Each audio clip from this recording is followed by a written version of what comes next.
اب حضرت عبدالرحمن بن عوف کہتے ہیں میرے جو انصار بھائی تھے مدینے کے وہ مجھے لے کر اپنے گھر آئے، کہا بھائی عبدالرحمن آؤ میں تمہیں مدینے کے بازار دکھاؤں، میں مدینے کے حالات تمہیں بتاؤں اور میری جائیداد تمہیں بتاؤں۔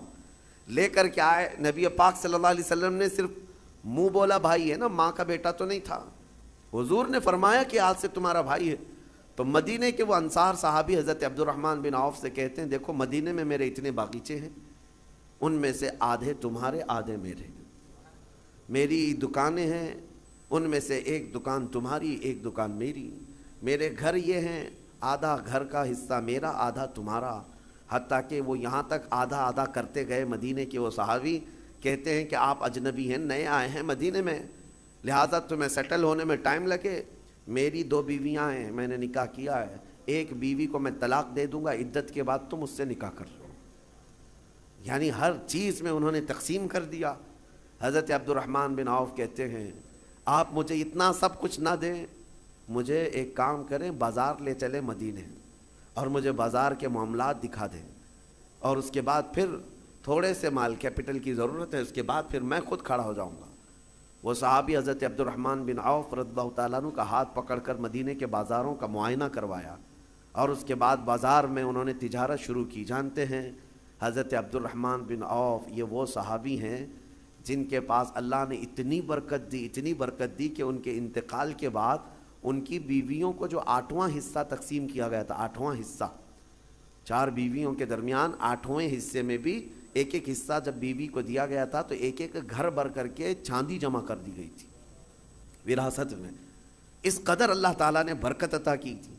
لیکن یہ کیسے ممکن ہوا کہ ایک مالدار صحابی نے ان کا ہاتھ پکڑ کر بازار میں کھڑا کیا اور انہیں کام پر لگایا اور تجارت سکھائی؟ یہ طریقہ کار تھا۔ آج جو سرمایہ دار لوگ ہیں ان کی خواہش صرف یہ ہوتی ہے کہ کتنا کمائیں ہم غریبوں سے، لوگوں سے کتنا مال ہمارے پاس آئے، پروفٹ چاہیے، جہاں سے آئے جمع کرتے جاؤ۔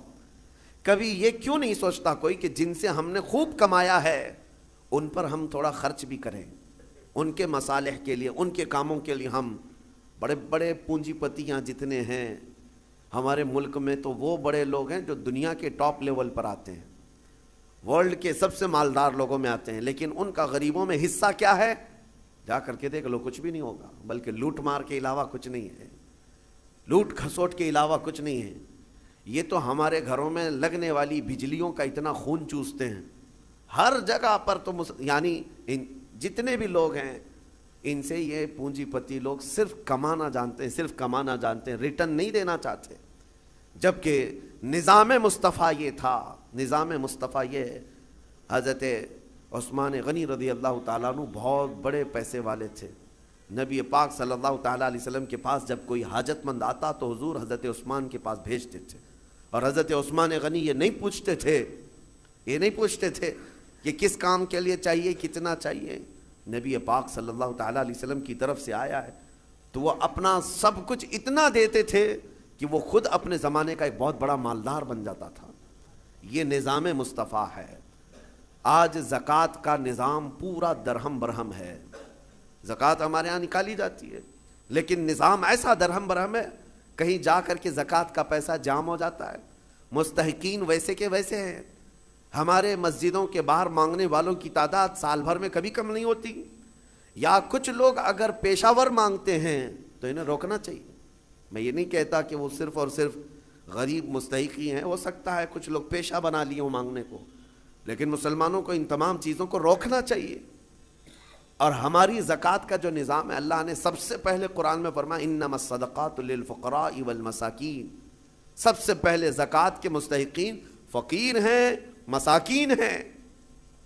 اور پھر یہ جو مدارس کا ہے، مدرسوں کو زکوٰۃ، ان کا نمبر قرآن پاک میں سب سے اخیر میں ہے، فی سبیل اللہ، یعنی جو اللہ کی راہ میں ہیں وہ طالب علم ہے۔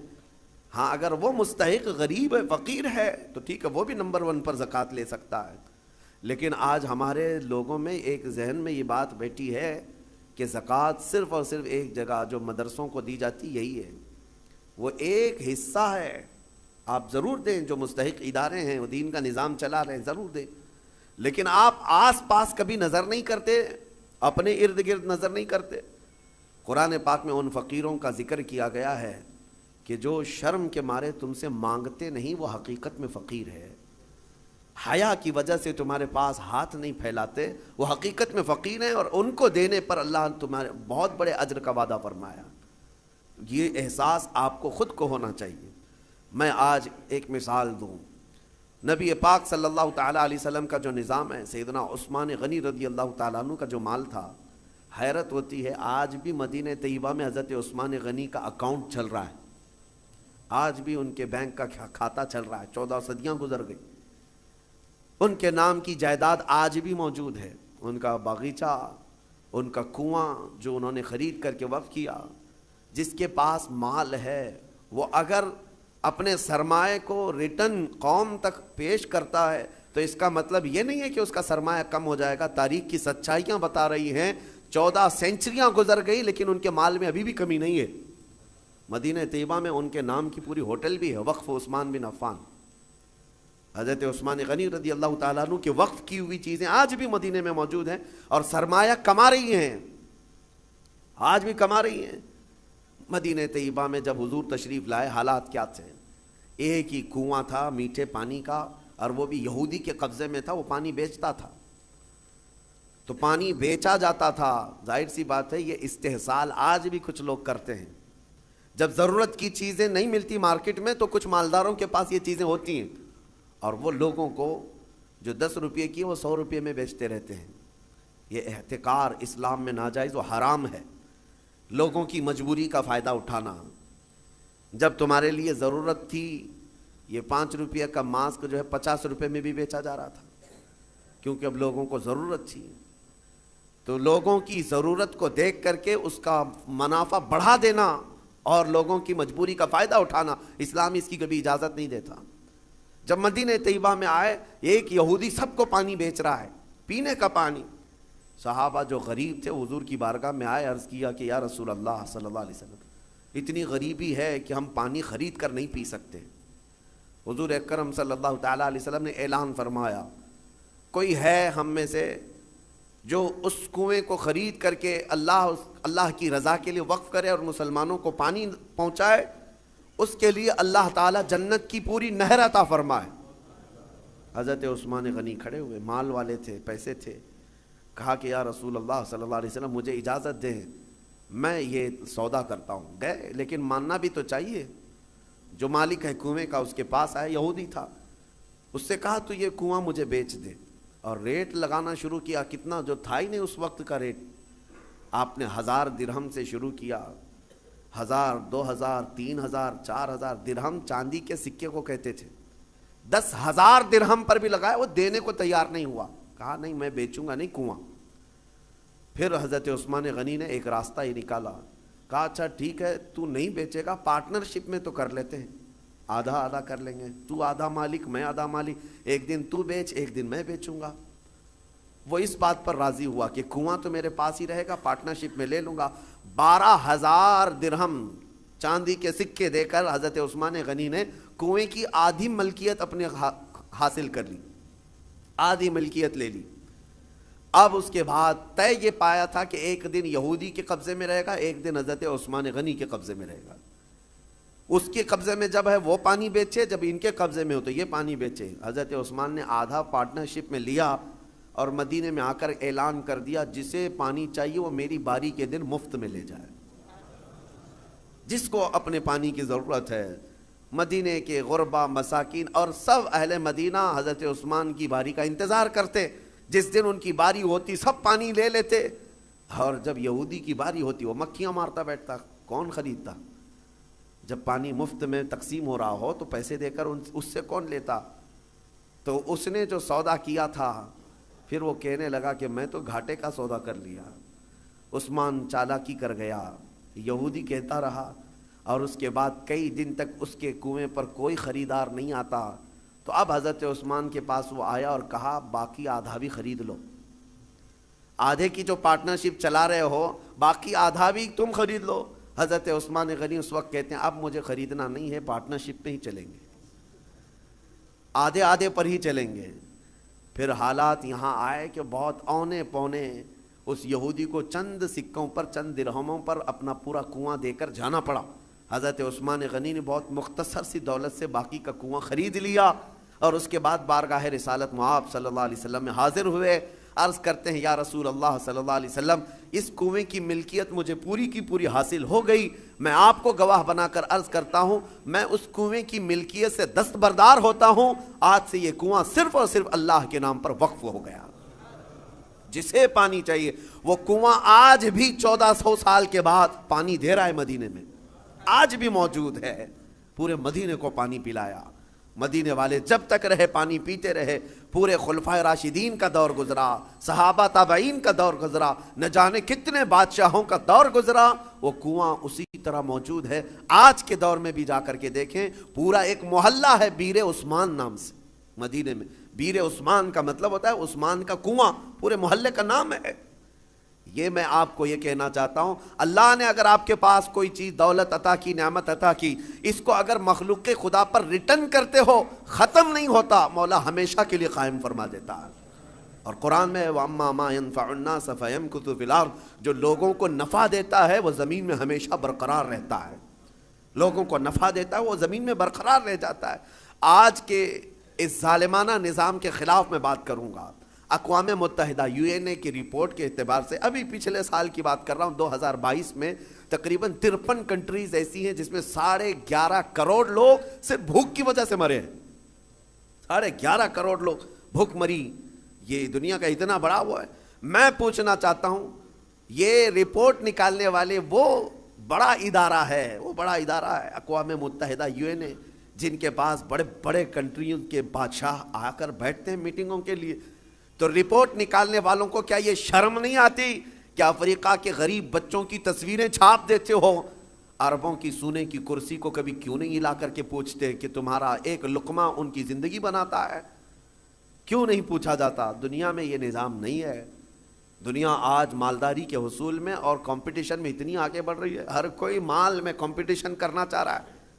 آج عربوں کی حالت بھی دیکھیں آپ جا کر, وہ اونچی بلڈنگیں بنانے میں ایک دوسرے کی دوڑ میں لگے ہوئے ہیں. کسی کو 150 منزلے کی بنانی ہے, کسی کو 200 منزلے کی بنانی ہے, اور ایسے ایسے پروجیکٹ پلان لوگوں کے درمیان متعارف کرانا چاہتے ہیں. سعودی بھی دوڑنے لگ گیا, قطر بھی دوڑ رہا ہے, UAE بھی دوڑ رہا ہے. مال کی ریل پیل اتنی ہے, لیکن ان کے قریب میں یمن کے 50 لاکھ لوگ بے گھر ہیں. سیریا کے, شام کے, عراق کے, فلسطین کے بچے کھانا تو دور, بیماری میں دوا کی ایک گولی انہیں میسر نہیں ہے. وہ چھوٹی چھوٹی بیماریوں میں دم توڑ جاتے ہیں, مر جاتے ہیں. ہے تو امت مصطفیٰ.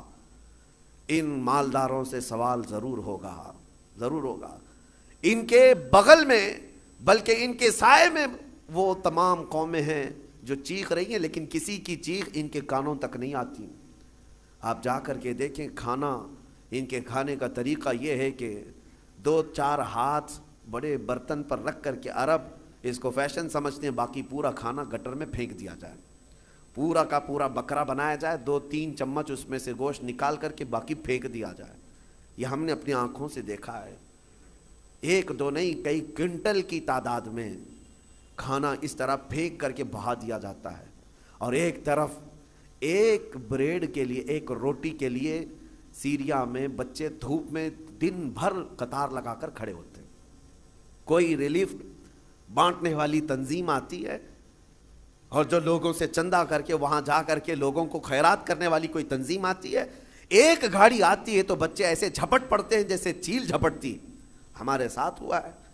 ہم بس لے کر کے عراق میں جائیں تو بس کا دروازہ کھولنا مشکل ہوتا ہے, بچے اس طرح سے پورے دروازے کو لٹک جاتے ہیں. اکثر تو ہمیں یہ ڈر لگتا تھا کہ کوئی بچہ ٹائر کے نیچے نہ آ جائے.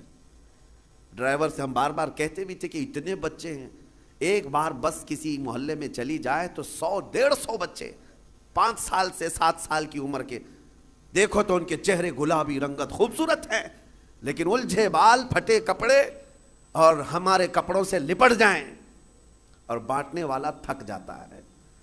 مجھے یاد ہے 11ویں شریف کے موقع پر بکرے ذبح کر کے ہم نے اپنا نہیں پکایا, ان غربا اور مساکین کے جو ریفیوجی کیمپ تھے اس میں لے کر کے گئے. ایک ایک گوشت کا ٹکڑا 1.25 کلو کا ہوتا تھا، 1.25 کلو کا گوشت کا ٹکڑا ایک ایک کو تقسیم کیا جا رہا ہے، بچے اس طرح سے جھپٹ کر کے لیتے، اور میں نے دیکھا ہماری آنکھیں بھیگ گئی تھی۔ وہ جب گوشت کا ٹکڑا لے کر اپنی جھوپڑی میں جا رہے تھے تو چوم چوم کر کے آنکھوں کو لگا رہے ہیں اور پکار پکار کر کے اپنی اماں سے کہہ رہے ہیں کہ گوشت آ گیا گھر میں، گوشت آ گیا گھر میں۔ یہ کیفیت ان ممالک کی میں بتا رہا ہوں جہاں امت مصطفیٰ آباد ہے۔